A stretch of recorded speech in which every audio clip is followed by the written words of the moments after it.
사순절 기간을 우리가 보내고 있습니다.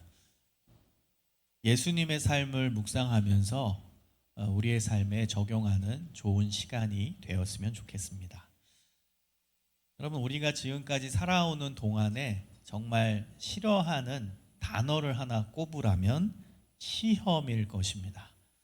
갑자기 시험이라는 단어를 생각하면 학교 다닐 때가 생각나죠. 중학교 때, 고등학교 때 시험 많이 보셨을 텐데, 또 지금 대학생 때 시험을 보는 우리 청년들도 있을 것입니다. 저도 가끔 고등학교 때 그 시험 보는 그 악몽이 다시 떠오를 때가 있어요. 꿈을 꾸는데 악몽을 꾸는 거죠. 시험 보는 꿈이 악몽이죠. 성경을 보면 시험이라는 단어가 나옵니다. 그런데 이 번역을 영어 성경으로 봐야지 더 정확할 수 있어요. 왜냐하면 사실 시험이 두 가지가 있습니다. 첫 번째는 영어로 테스트라는 단어가 있고요. 두 번째는 temptation이라는 단어가 있습니다. 근데 우리 성경에서는 유혹으로 번역된 곳도 있지만 temptation을 시험으로 번역한 곳도 있습니다. 그래서 원어를 보든지 영어 성경을 보는 게 더 정확한 의미를 알 수 있습니다. 테스트와 temptation은 완전 다릅니다. 먼저 테스트는 주체가 하나님입니다. 하나님이 주시는 것이 테스트입니다.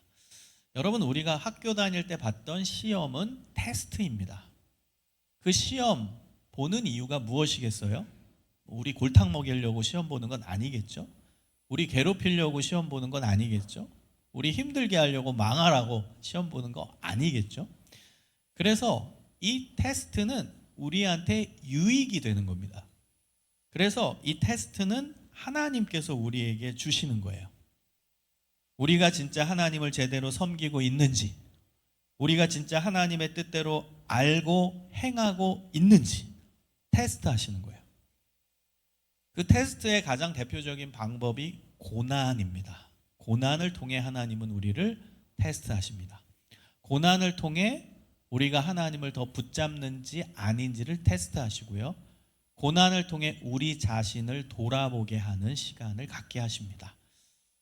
여러분, 우리가 학교에서 시험 테스트를 보면은 내 약점이 어디 있는지, 내가 지금 어느 수준인지 다 볼 수 있잖아요. 마찬가지인 거예요. 하나님이 고난을 통해 우리를 테스트하실 때 우리 자신의 민낯을 보게 되는 거예요. 우리 자신의 영적 수준을 보게 되는 거예요. 그래서 고난을 통해 하나님과 더 가까이 가고, 고난을 통해 더 하나님을 붙잡고 의지하라는 뜻으로 하나님이 우리에게 고난을 허용하시는 것입니다. 그래서 고난은 하나님 테스트의 중요한 방법이 되는 거예요.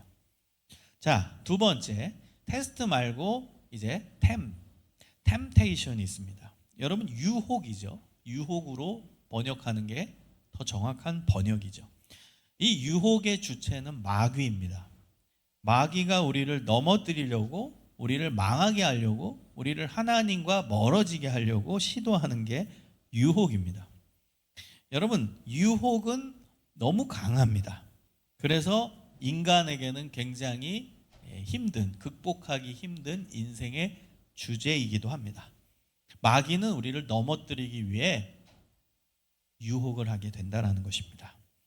여러분, 오늘 본문을 보면 심지어 예수님도 마귀로부터 유혹을 받으십니다. 마귀가 예수님을 유혹해요. 예수님은 하나님이시지만 동시에 100% 인간의 몸으로 이 땅에 오셨어요.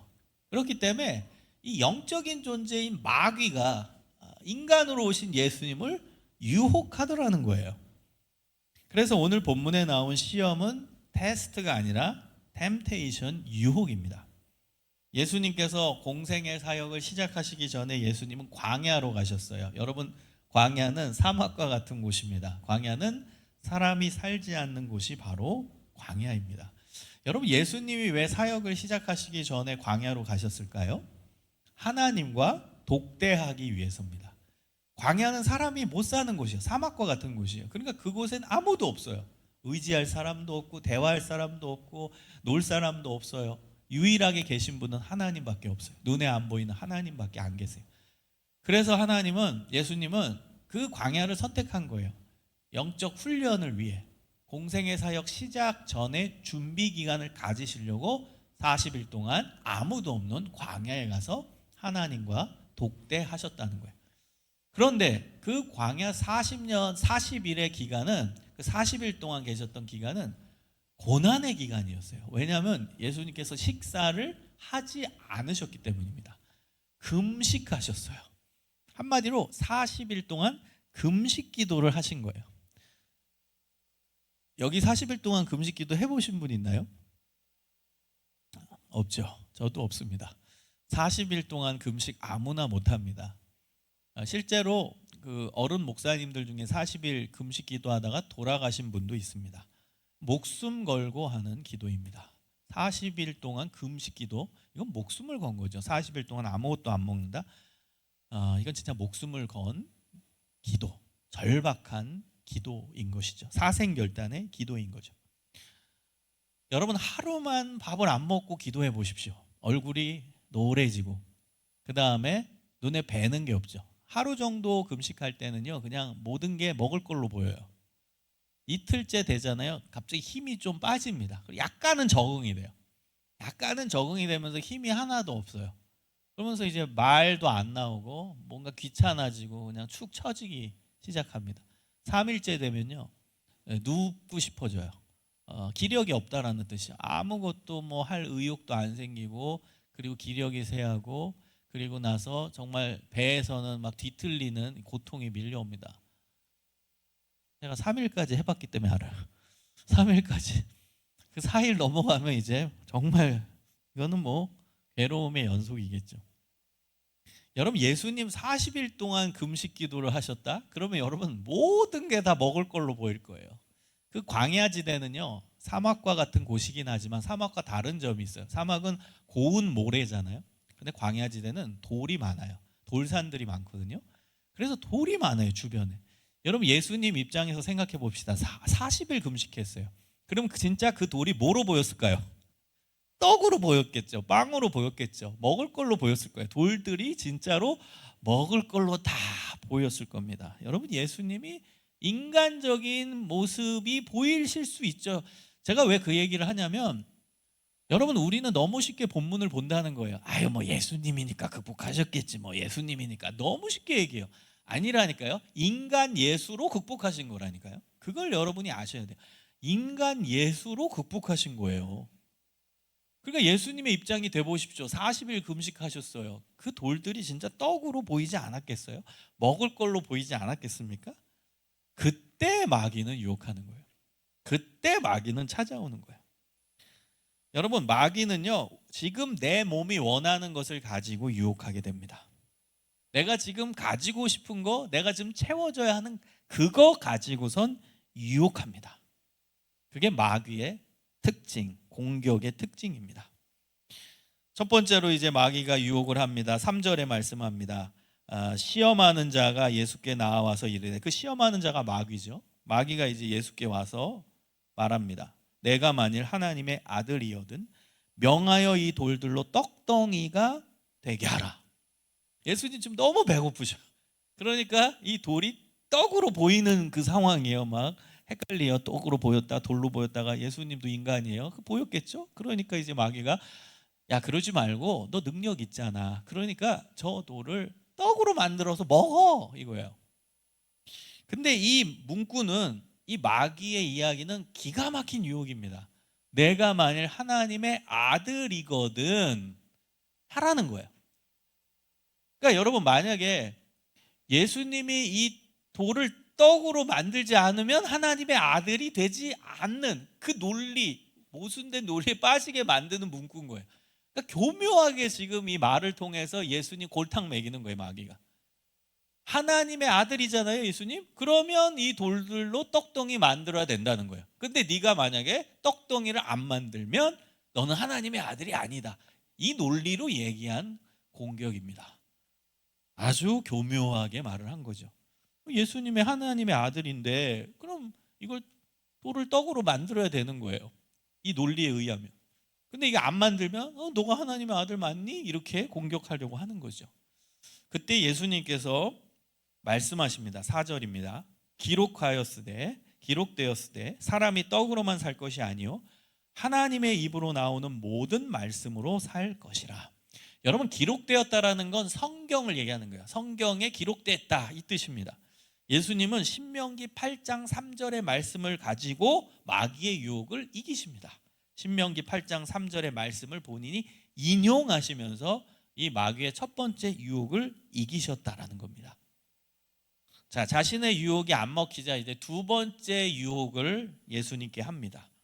마귀는 영적인 존재입니다. 그가 능력이 있어요. 신비적인 능력이 있었어요. 그래서 예수님을 데리고 거룩한 성으로 데리고 왔습니다. 여러분, 거룩한 성이 어디예요? 예루살렘입니다. 예루살렘으로 데리고 가고 그 예루살렘 성전 꼭대기에 예수님을 세웠습니다. 예루살렘 성전 꼭대기에 예수님을 세우고 6절에 다음과 같이 두 번째 유혹을 합니다. 내가 만일 하나님의 아들이여든 뛰어내리라. 기록되었으되 그가 너를 위하여 그의 사자들을 명하시리니 그들이 손으로 너를 받들어 발이 돌에 부딪히지 않게 하리로다. 여러분, 이 두 번째 유혹은 기가 막힌 유혹입니다. 왜냐하면 마귀가 유혹을 할 때 성경 말씀을 인용합니다. 그가 너를 위하여 그의 사자들을 명하시리니 그들이 손으로 너를 받들어 발이 돌에 부딪히지 않게 하리로다. 이 문구가 어디서 근거된 거냐면요, 여러분, 시편의 말씀입니다. 시편 91편 11절 12절의 말씀을 가지고 마귀가 유혹하는 거예요. 기가 막히죠? 여러분, 마귀가 하나님의 말씀을 인용하면서 예수님을 유혹한다라는 거예요. 마귀도 성경을 알아요. 성경 말씀을 가지고 유혹할 정도로 마귀는 교묘합니다. 여러분, 고린도후서 11장 14절에 보면 마귀도 자기를 광명의 천사로 가장한대요. 여러분, 보통 사탄은, 마귀는 막 뿔 달린 채로 우리에게 다가오지 않아요. 막 뿔 달린 채로 야 무섭지? 야 무섭지? 내 말 들어! 이게 아니에요. 대부분 마귀는요, 교묘하게 광명의 천사로, 빛나는 천사로 다가온다는 거예요. 그 빛나는 천사로 다가와서 우리를 유혹한다라는 것입니다. 여러분, 그 대표적인 게 이단이죠. 이단. 여러분, 이단은 교묘하게 이 광명의 천사로 유혹을 합니다. 여러분, 지나가다가 뭐 이단 요즘에는 너무 많잖아요. 만나기 쉬워요. 그럼 막 인상 쓰면서 너 안 올래? 너 우리 이단 안 올래? 막 이런 사람 있어요? 뭐 다 공짜래. 막 영어 공부도 공짜로 시켜주고 뭐 오면 뭐도 시켜주고 다 공짜로 다 해준다고. 그러면서 교묘하게 유혹을 하는 거예요. 천사로 가장해 얼마나 밝고 얼마나 따뜻해 보이는지 몰라요. 그러고 유혹하는 거예요. 이렇게 따뜻한 사람이 없어. 이렇게 사랑이 넘치는 사람이 없을 것 같이 그렇게 가장한 채 우리에게 다가옵니다. 그렇게 이단을 유혹하는 거예요. 그리고 이단에 가보십시오. 하나님 말씀 갖고 얘기합니다. 이단의 교주들이 뭐 성경 말씀 인용하면서 막 얘기합니다. 사탄도 성경 말씀 갖고선 이야기해요. 그리고 믿는 자들을 공격한다, 유혹한다라는 걸 여러분 잊지 마십시오. 그래서 이 마귀의 유혹이 이게 고단수인 거예요. 하나님 말씀을 인용하면서 예수님을 유혹을 했다라는 거죠. 여러분, 이 유혹은 정말 넘어가기 굉장히 쉬웠던 유혹입니다. 제가 깊이 있게 좀 말씀드려 볼게요. 유대인들은, 이스라엘 사람들은 메시아를 기대했어요. 그렇죠? 근데 예수님을 메시아로 인정했나요? 안 했나요? 안 했습니다. 왜냐하면 이들이 생각하는 메시아의 조건이 뭐였냐면 성전 꼭대기에서 멋있게 쭉 내려오시면 천사들이 우르르 그를 맞이하는 이 영광의 메시아를 기대했습니다. 그게 그들이 기다린 메시아입니다. 여러분, 오늘 마귀의 유혹은 그거 갖고 유혹하는 거예요. 유대인들이 목이 빠져라 메시아를 기대하고 있는데 예수님 메시아잖아요. 근데 예수님 마구간에서 태어나셨다고, 아무도 모르게, 너무 평범하게, 오히려 평범 이하로 그렇게 오셨다는 거예요. 그러니까 아무도 몰라, 사람들이. 그러니까 이제 마귀가 유혹하는 거예요. 너 이제 공생애 시작하지, 너 이제 사역 시작하지, 너 메시아라며. 이 사람들, 유대인들이 기다리는 메시아상은 성전 꼭대기에서 멋있게 내려오면 천사들이 우르르 맞아들이는, 그걸 기대하고 있어. 네가 연출해봐. 그 연출하면 사람들이 와 진짜 메시아가 오셨구나 다 맞아들이고 너를 임금 삼을 거야. 그 유혹입니다. 여러분, 이거는 정말 그럴싸한 유혹입니다. 그럴싸한 유혹. 왜냐하면 유대인들이 정말 메시아를 기다리고 있었거든. 그 메시아는 성전 꼭대기에서 멋있게 내려오는 걸 기대했거든. 그게 메시아의 조건이었어요. 그거를 가지고선 유혹하는 거예요. 근데 예수님은 그 유혹을 걷어차십니다. 왜냐하면 예수님은 영광받고 멋있게 왕으로 오시는 예수님이 아니라 섬김의 종으로 오신 메시아였어요. 여러분, 이사야서에서 예수님 메시아를 이제 계시하는데, 예언하는데, 그 메시아는 고난의 종으로 오신 메시아입니다. 우리 인간을 섬기러 오신 예수님, 우리 인간을 위해서 모든 걸 희생하러 오신 예수님, 십자가에서 인간의 죄를 대신해서 그 고귀한 피를 흘리신 희생의 예수님, 그게 예수님이 의도하신 메시아상입니다. 그 메시아로, 그 구원자로 이 세상에 오셨다는 거예요. 여러분, 예수님이 실제로 성전 꼭대기에서 멋있게 내려오고 천사들이 다 받들었으면 사람들이 우와 메시아 오셨다 하고 전부 그분을 높이고 그분께 영광 돌리고 모든 사람들이 다 예수님이 임금이시다 와 이러지 않았겠어요? 근데 예수님이 의도하신 메시아상은 영광받고 박수받고 높아지는 모습이 아니었던 거예요. 섬기러 오신, 희생하러 오신 메시아였어요. 근데 놀랍게 유대인들이 그 메시아를 몰라보는 거예요. 몰라보는 거예요. 희생하러 오신 예수님 몰라보는 거예요. 섬기러 오신 예수님 몰라보는 거예요. 그 사랑이 뭔지 모르는 거예요. 군림하러 오신 메시아가 아니라 섬기러 온 메시아인데 그 메시아를 인정 안 하는 거예요.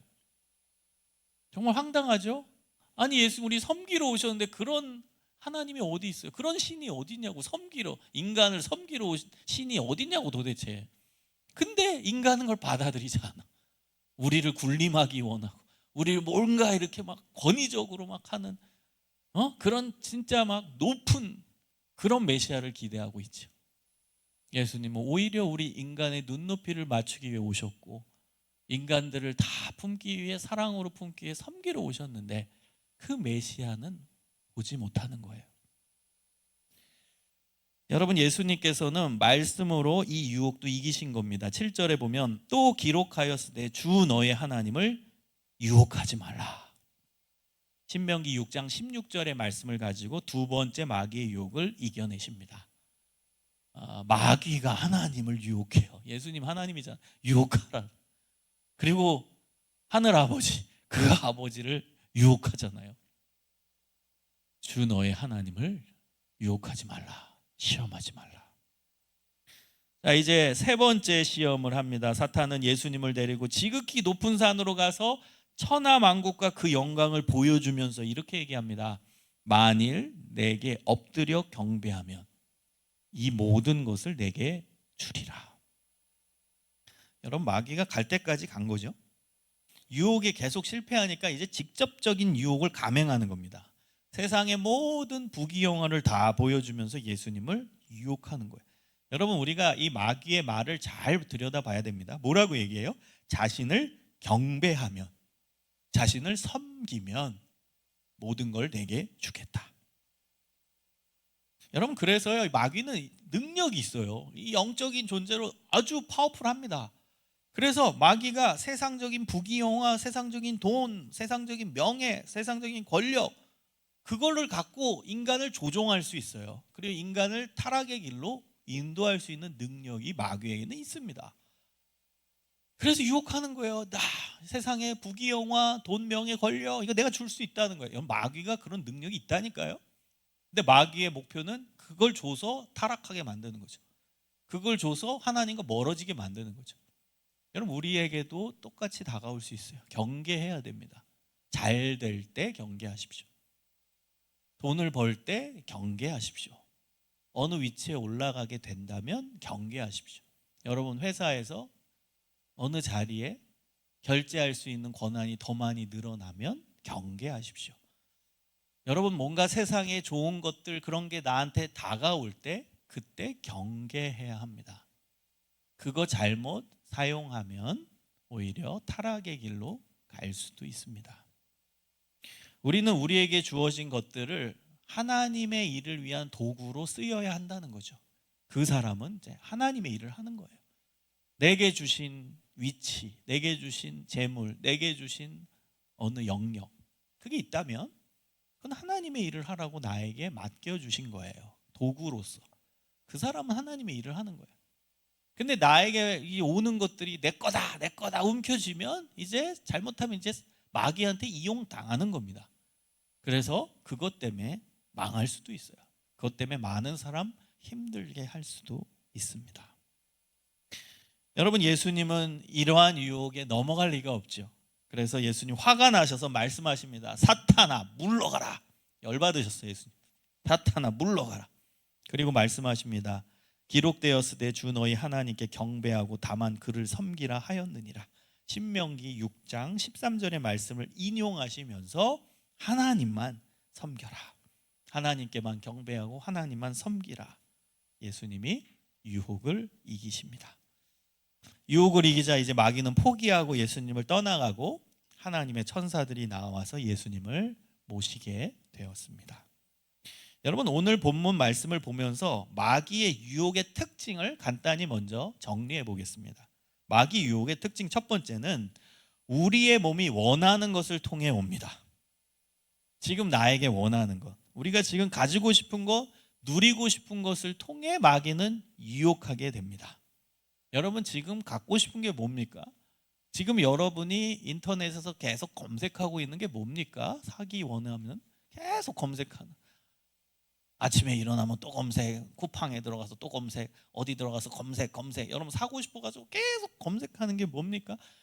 여러분, 적절하게 필요한 거 사지 말라는 거 아닙니다. 거기에 대해 모든 열정과 에너지와 목적이 들어가면 거기서부터는 이제 문제가 될 수 있다라는 거예요. 거기서 자칫 잘못하면 이제 마귀의 유혹이 들어올 수도 있다라는 겁니다. 자, 두 번째 마귀의 유혹의 특징입니다. 어느 누구에게나 찾아올 수 있습니다. 여러분, 예수님도 유혹하는 게 마귀입니다. 그런데 우리에게 안 올까요? 우리도 마귀의 유혹을 충분히 받을 수 있습니다. 특히 더 열심히 신앙생활하는 사람들에게 마귀는 더 강력한 유혹을 합니다. 왜냐하면 넘어뜨려야 되거든. 마귀의 목표는 하나예요. 넘어뜨리는 거야. 그리고 하나님과의 관계를 멀리하게 만드는 게 그게 마귀의 목표입니다.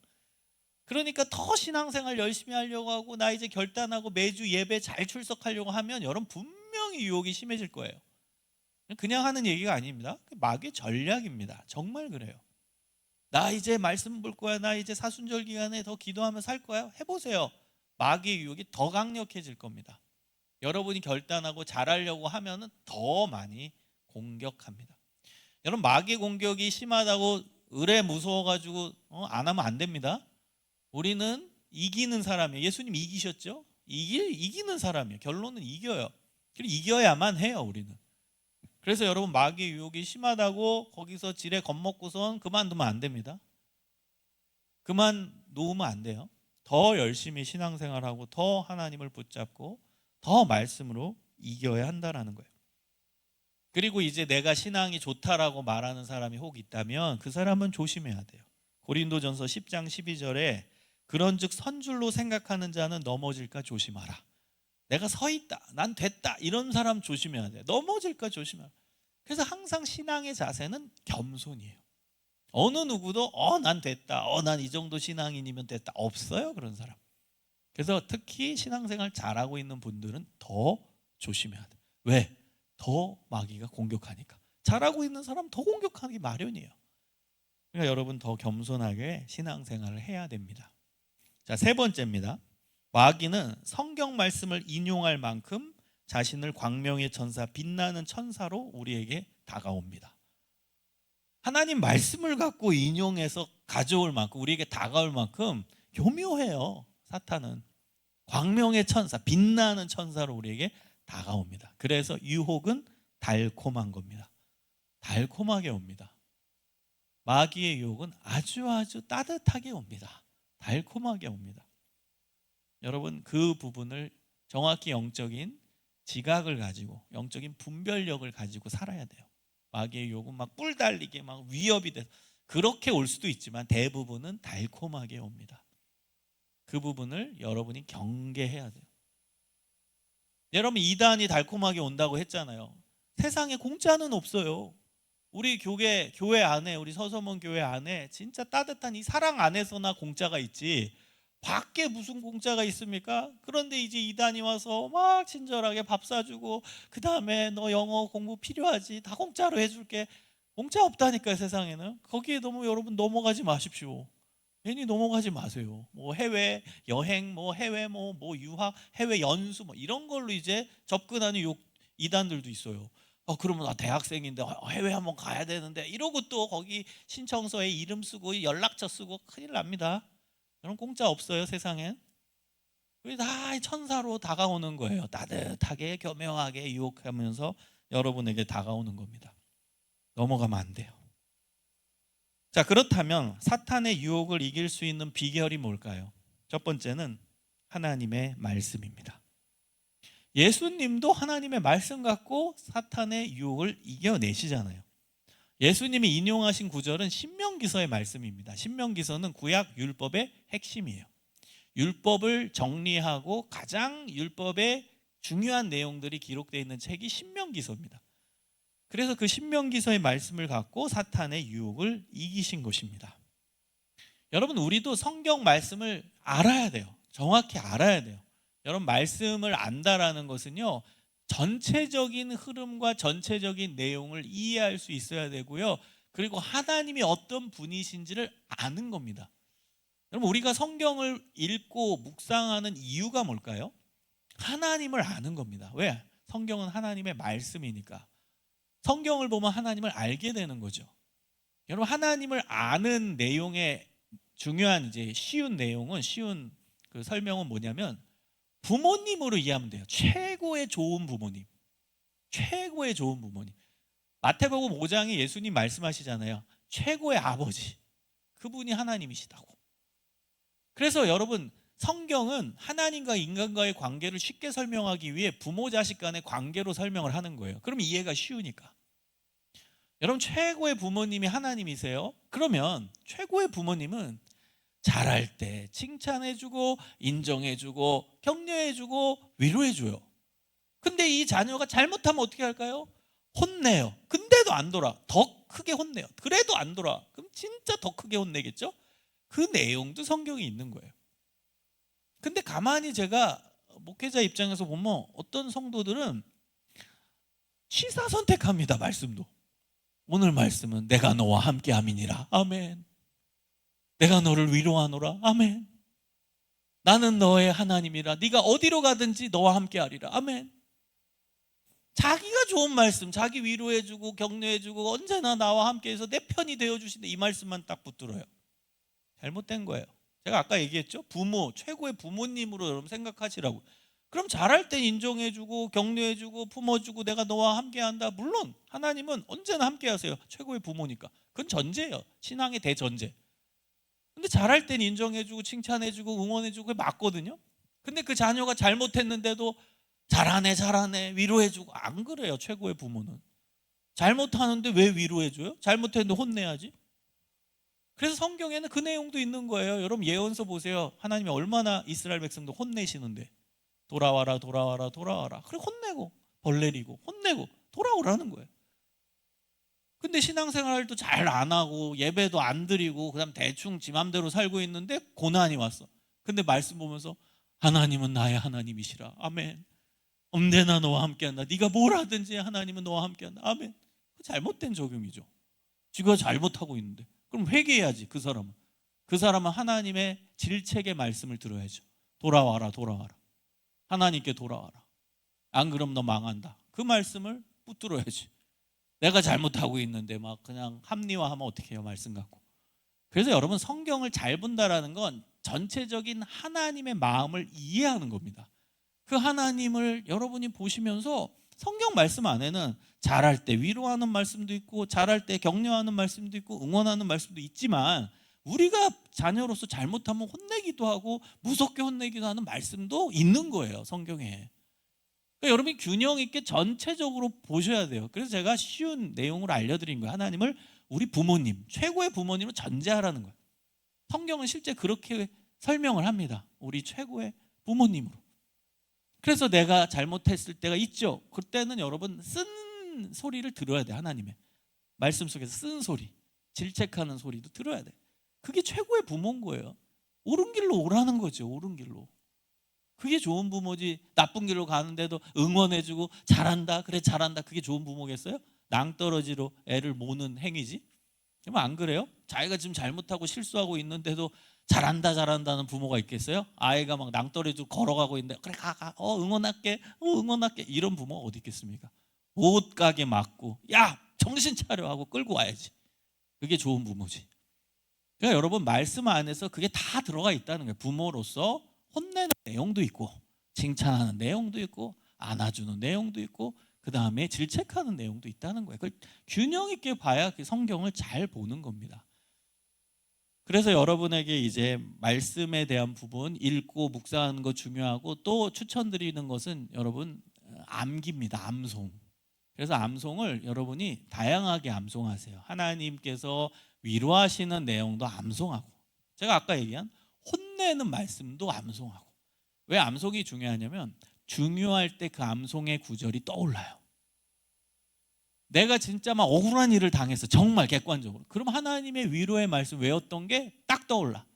시편의 말씀, 여호와는 나의 반석이요 나의 산성이요 나의 요새시요 나를 건지시는 이시요. 그게 딱 떠올라.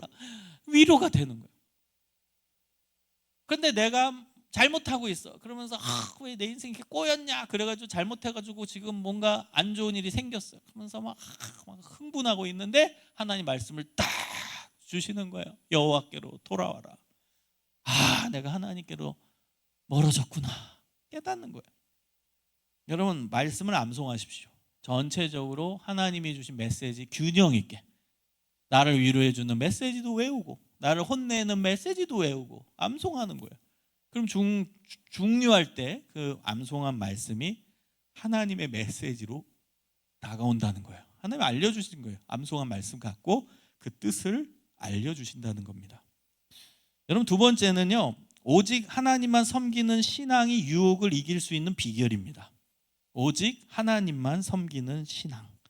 여호수아 24장 15절에 여호수아가 이렇게 선포합니다. 오직 나와 내 집은 여호와만 섬기겠노라. 여러분 이 결단이 우리에게 있어야 돼요. 오직 나와 내 집은 여호와를 섬기겠다. 여러분 바른 길로 갈 수 있는 힘은 어디서 나온 줄 아세요? 내가 누군지를 정확히 아는 정체성에서 나옵니다. 여러분 정체성에서 나오는 거예요. 바른 정도를 갈 수 있는 힘은 정체성에서 나와요. 여러분 저는 목사죠. 목사로서 바른 길을 갈 수 있는 힘은 정체성. 목사로서 내 정체성이 뭔지 그걸 명확하게 깨달을 때 바른 길을 가는 목사가 되는 거예요. 그걸 잊어버리면 타락하는 거죠. 여러분 각자 마찬가지입니다. 어느 영역에 있든 내가 누군지 나의 정체성을 정확히 알아야 돼요. 그래야 정도를 걷게 된다라는 거예요. 그걸 잊지 마십시오. 그래서 나는 하나님의 자녀다, 나는 하나님만 믿는 신앙이다, 이게 정체성이죠. 그거를 강력히 붙들고 있으면 이겨낼 수 있습니다, 마귀의 유혹에. 그래서 여러분 입으로도 선포하세요. 난 하나님의 자녀다, 난 신앙인이다, 나는 하나님과 동행하는 자다. 아침에 일어나서 선포하고, 운전하면서 선포하고, 출근하면서 선포하세요. 정체성을 되새기는 거예요. 세 번째입니다. 자신의 약점 관리를 잘하는 것이 유혹을 이길 수 있는 비결입니다. 여러분 약점 관리 잘해야 돼요. 마귀는 놀랍게 약점을 통해 공격합니다. 유혹합니다. 배고픈 것에 잘 넘어가면 먹을 걸로 유혹하고, 이성에 약하면 이성으로 유혹하고, 감정에 약하면 감정으로 건드립니다. 슬픈 감정, 우울한 감정, 분노의 감정 잘 표출하는 사람 감정으로 유혹합니다.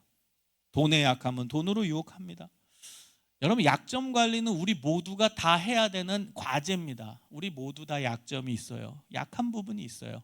그걸 관리해야 마귀의 유혹을 이겨낼 수 있습니다. 어느 누구도 예외가 없어요.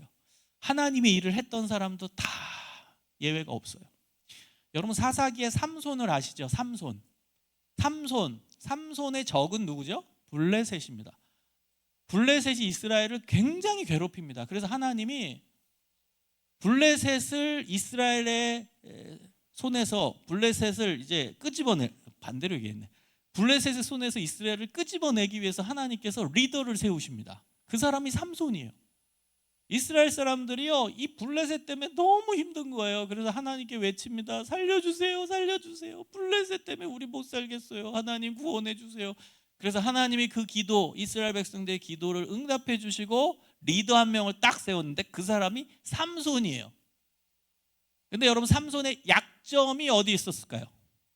약점, 이성에 약합니다. 근데 여러분, 정말 이거는 정말 삼손을 적나라하게 알면 좀 어떻게 이러냐 이럴 정도예요. 여러분, 삼손이 그가 살아갈 동안에 좋아했던 여성이 3명 있었는데 전부 블레셋 출신입니다. 그거 아세요? 전부 블레셋 출신입니다. 여러분, 지금 삼손의 적은 누구예요? 블레셋이라니까. 그 블레셋을 이겨내기 위해 하나님이 리더로 세운 사람이 삼손이라니까. 근데 삼손이 좋아했던 여성 3명은 블레셋 사람이에요. 이게 말이 되냐고요? 말이 되냐고요? 말도 안 되는 얘기죠. 그래서 블레셋 사람 첫 번째 사랑 좋아하고 막 했을 때 하나님이 경고하세요. 경고하세요. 근데 마귀는 그거 갖고 계속 유혹하는 거야. 약점 관리 안 한 거죠, 삼손이. 두 번째 블레셋 여인을 좋아할 때 또 하나님 경고하는데 또 말 안 듣죠. 사탄은 또 공격하죠. 결국 3번째 여인, 우리가 다 아는 이름 들릴라한테 완전 넘어가서 결국엔 자신의 힘의 근원을 밝혀서 머리 밀리고, 블레셋 군사들 쳐들어와서 힘 못 쓰고 바로 잡히고, 눈 뽑히고, 맷돌 밀고, 그런 비참한 신세가 된 거죠.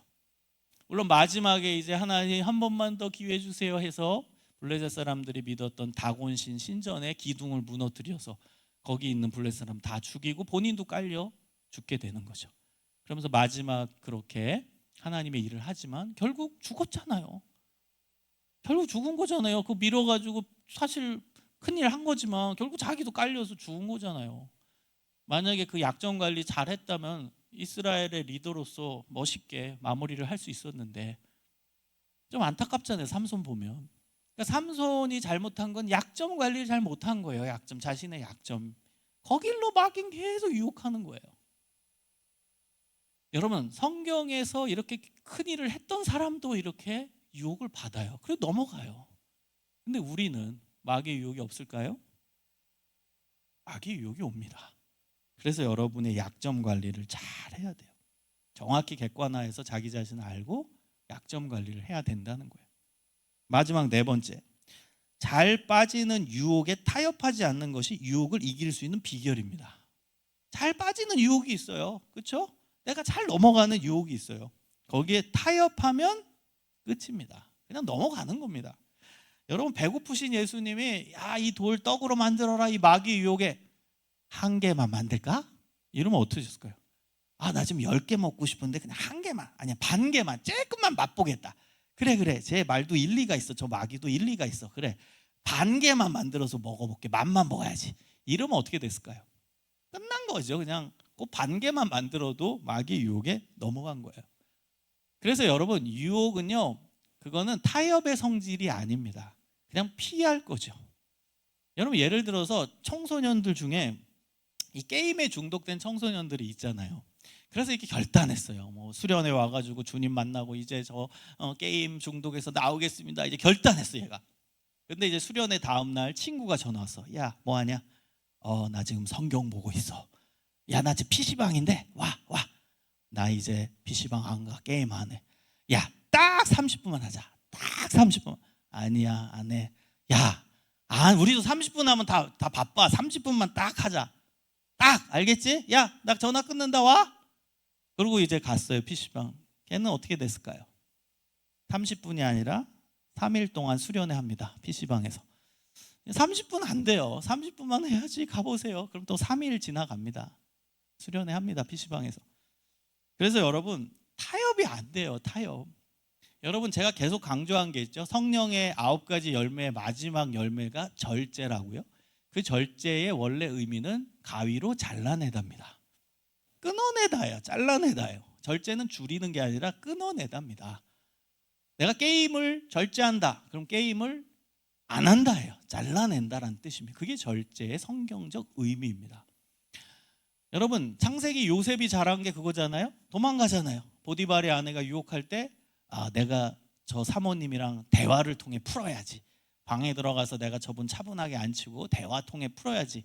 이렇게 타협했다면 요셉도 넘어갔을 거예요. 근데 요셉이 잘한 건 그 자리에서 그냥 도망가 버리잖아요. 타협하지 않고 그냥 도망가 버립니다. 그게 유혹을 이기는 비결입니다. 사랑하는 여러분, 예수님도 우리와 똑같이 유혹을 받으신 분입니다. 히브리서 4장 15절에 보면 우리에게 있는 대제사장은 우리의 연약함을 동정하지 못하실 이가 아니요 모든 일에 우리와 똑같이 시험, 이게 시험이 유혹이에요. 우리와 똑같이 유혹을 받으신 이로되 죄는 없으시니라. 우리와 똑같이 유혹을 받으셨지만 인간 예수님은 그 유혹을 이기셨습니다. 예수님을 닮아서 이 사순절 기간에 유혹을 이겨내시는 믿음의 자녀들이 되시기를 주님의 이름으로 축원합니다. 기도하겠습니다. 하나님 감사합니다. 오늘 예수님의 말씀, 예수님의 모습을 보게 하시니 감사합니다. 우리도 예수님처럼 마귀의 유혹을 말씀으로 거뜬히 이겨내게 하시며 예수님과 언제나 동행함으로 말미암아 마귀의 유혹을 극복하는 신실한 기독교인들 되게 하여 주옵소서. 주님이 우리와 함께 하심을 믿고 주님과 동행하는 믿음의 삶이 이루어지게 하여 주옵소서. 감사하며 예수님 이름으로 기도합니다. 아멘.